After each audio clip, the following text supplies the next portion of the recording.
اللہ اللہ بسم اللہ الرحمن الرحیم۔ السلام علیکم پیارے دوستوں، اس واڑیوں کی بات ہوتی ہے تو ایک نام بار بار چرچا میں آتا ہے، سفیانی بادشاہ۔ یہ نام نبی کریم صلی اللہ علیہ وسلم کی بتائی گئی کئی قیامت کے نشانیوں میں سے ایک ہے، لیکن سوال یہ اٹھتا ہے کہ کیا سفیانی بادشاہ آ چکا ہے؟ پیارے دوستوں، سیریا میں آج جو ہو رہا ہے وہ سفیانی سے جڑا ہو سکتا ہے۔ کیا ایچ ٹی ایس کے لیڈر الجولانی کو اس سے جوڑنا صحیح ہے؟ آج کی اس ویڈیو میں ہم اسے گہرائی سے سمجھیں گے۔ سفیانی بادشاہ کی نشانیاں اور اس کا مقصد کیا ہوگا، اس کی طاقت اور ظلم و ستم اور اس کی فوج کی تباہی، موجودہ دور میں اسے کیسے دیکھا جائے۔ سب سے پہلے بات کرتے ہیں سفیانی بادشاہ کون ہوگا۔ اسلامک روایت کے مطابق سفیانی بادشاہ کا تعلق ملک شام سے ہوگا، یعنی آج کا سیریا، جارڈن، فلسطین، لبنان اور اسرائیل۔ حدیث میں اس کے چہرے کے بارے میں بتایا گیا ہے کہ اس کا چہرہ ڈراونا ہوگا، چیچک جیسے داغوں سے بھرا ہوگا، بے رحم شاشک ہوگا۔ وہ کسی پر بھی رحم نہیں کرے گا، چاہے عام لوگ ہوں یا علماء ہوں۔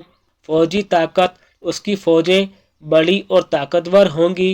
وہ کھلے عام ظلم کرے گا، وہ اپنے دشمنوں کو دردناک سزائیں دے گا اور ظلم و ستم کو چھپانے کی کوشش بھی نہیں کرے گا۔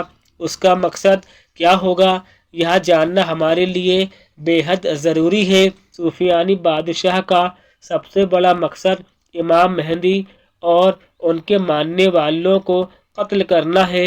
معاذ اللہ، حدیثوں میں آتا ہے کہ وہ عام مسلمان کو ڈرانے اور کمزور کرنے کی کوشش کرے گا، علماء کو چن چن کر مار ڈالے گا، ورودھیوں کو ایسی دردناک سزائیں دے گا جو پہلے کبھی دیکھی نہیں گئی ہوں گی۔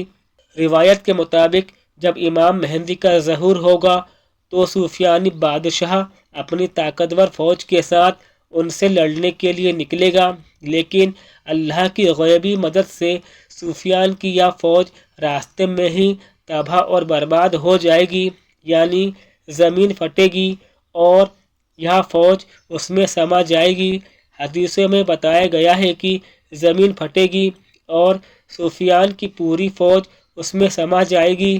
دوستوں، دھیان دینے والی بات ہے، سفیانی کا خروج قیامت کے بہت قریب ہوگا۔ یہ واقعہ امام مہدی کے دور میں ہی ہوگا۔ سفیان کی ہار اور اس کی تباہی بھی اللہ کی مدد سے ہوگی۔ دوستوں، اب سوال یہ اٹھتا ہے کہ کیا آج کے اس دور میں سفیانی بادشاہ کا خروج ہو چکا ہے؟ بہت سارے لوگ دعویٰ کرتے ہیں کہ ایچ ٹی ایس کے لیڈر الجولانی یا ISIS جیسے گروپ سفیانی بادشاہ سے جڑے ہو سکتے ہیں، لیکن کیا یہ بات سچ ہے؟ پیارے دوستوں، سفیانی بادشاہ کا خروج امام مہدی کے دور میں ہوگا۔ چونکہ امام مہدی کا ظہور ابھی نہیں ہوا ہے تو سفیانی کا آنا بھی ناممکن ہے۔ سفیانی کا خروج قیامت کے بالکل قریب ہوگا اور فی الحال ہم اس وقت میں نہیں پہنچے ہیں۔ آج کے دور میں حالات حدیثوں میں بتائے گئے حالات سے میل نہیں کھاتے۔ پیارے دوستوں، سب سے بڑا سوال یہ ہے کہ سفیان اور دجال میں کیا فرق ہوگا؟ پیارے دوستوں، دجال چھپ کر فتنے پھیلائے گا، دھوکے دے گا، جبکہ سفیانی بادشاہ کھلے عام ظلم کرے گا اور اپنی کالی کرتوت کو چھپانے کی کوشش بھی نہیں کرے گا۔ پیارے دوستوں، ویڈیو کو لائک اور شیئر ضرور کیجیے گا۔